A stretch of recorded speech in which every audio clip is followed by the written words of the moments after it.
I'm Mr. LP, and I'm back here in the reading studio and another chapter in Gooseberry Park by Cynthia Rylant.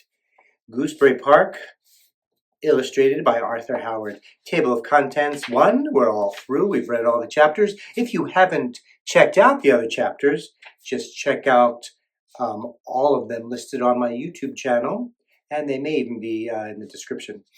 So we're on Table of Contents page 2, and we're up to chapter 18, A New Home. Yep, let's get reading.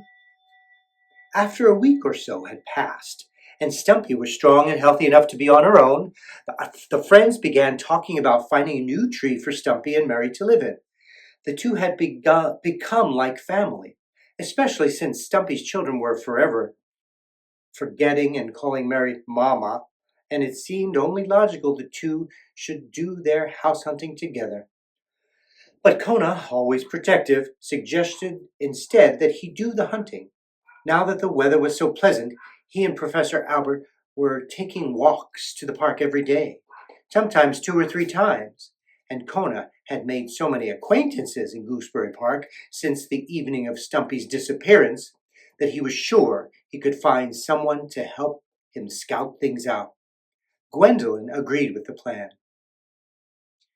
"Moving makes children nervous," she told Stumpy confidentially. "It's best that Kona finds something for you that's all ready and waiting. Then you and the babies can move right in without too much confusion." "You're very wise, Gwendolyn," Stumpy told the crab. "Well," the crab smiled, "one of the benefits of age. A remarkable fact of nature is that problems almost always get solved just when they are meant to. And those who can help solve the problems almost always show up at just the right time. Thus, it seemed completely logical that as soon as Kona went looking for someone who might help him locate a new house for his friends, he ran into Conroy, the famous cat. Kona did not know it yet, but running into Conroy was a stroke of good fortune. Hey, it's the skating dog," the cat said with a grin, scratching his back against a knobby tree stump. Kona blushed with embarrassment. "No, it's cool," assured the cat. "Word of your heroics got around. Even I was impressed." Thank you," Kona said gladly. "So what's happening?" asked the cat. And Kona explained what he was searching for. "You need a tip on a good piece of real estate?" Conroy asked. Kona nodded. "You found the right man, my friend." The cat rolled onto his back. "I heard about a place just yesterday," he continued, scratching his back against the grass. "Nice little joint, south side. Some starlings moved out and went to Florida because of Granny's arthritis." "How do you know?" asked Kona. "They were always pecking at my head," Conroy answered. "Lovely family," he said sarcastically. "Just hated to see them go. You better hustle, though. Good trees are scarce since the storm. It won't stay empty for long." "Gosh," said Kona, turning to go. "I've got to get my friends in there today." The dog started running. "Thanks, Conroy," he called back. The cat took a deep bow and strolled on. Kona practically dragged Professor Albert all the way home. "After today," thought Kona, "after today, I'll be perfect." The professor kept muttering something about how he should have bought a guinea pig instead of a Labrador, but Kona knew he didn't mean it.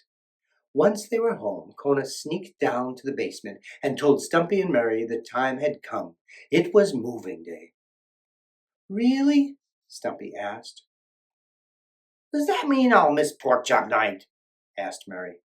Within minutes they were set to go. "Mary," said Kona, "Stumpy and the kids will ride on my back." "Right," said the bat, hopping around and testing his wings.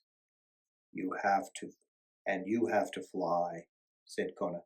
"Gee," the bat said, looking at Kona in exasperation. "Thanks for helping me figure that out." "But first you have to be bait," said Kona. "Excuse me," said Carrie. "Don't you mean bat?" "No, bait. You have to go upstairs and flap around the living room," Kona explained. to make Professor Albert open all the doors and windows. Then you have to get him to chase you into the bedroom so I can get us out the front door." The bat grinned. "This sounds like fun." "Just don't get clobbered," Kona said.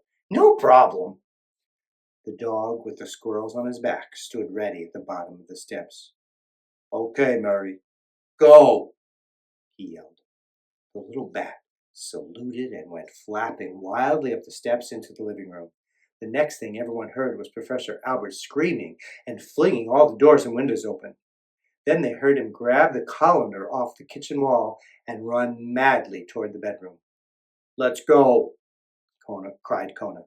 He raced up the steps and straight out the front door. As they were leaving, Stumpy and the babies waved cheerfully to Gwendolyn, who from her bowl hailed them with a claw. Kona galloped down the sidewalk as the squirrels hung on and cheered. He loved being a hero again. They made it to the south side of Gooseberry Park. Then, after a few queries, they found the tree where the starlings had been living. Except for a few sunflower seed holes and a half-eaten hot dog bun, the place was empty, and like Conroy had promised, it was a dream. "It's a split level," Stumpy called down to Kona in delight. "Mary can take the upper and we can take the lower, and it's in a sugar maple, just like the one I was born in." Kona looked up and smiled. He waited while Stumpy and her children wandered the rooms. Stumpy poked her head out of a hole. "And there's plenty of room for treasure," she called. Kona sighed with pleasure.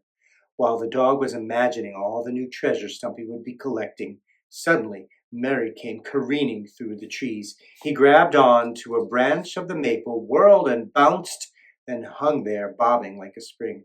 "Wow!" he cried. "Are you all right?" Kona called. "I'm all right," said the little bat, brushing himself off. "But it's sure too bad about the television." That's the end of chapter 18. One more to go. Thanks for tuning into the Reading Studio. If you want to get your own copy to reread, the link is in the description below. And please like and subscribe. We're going to be celebrating an anniversary here in the Reading Studio. I'm Mr. LP. I'll read to you soon.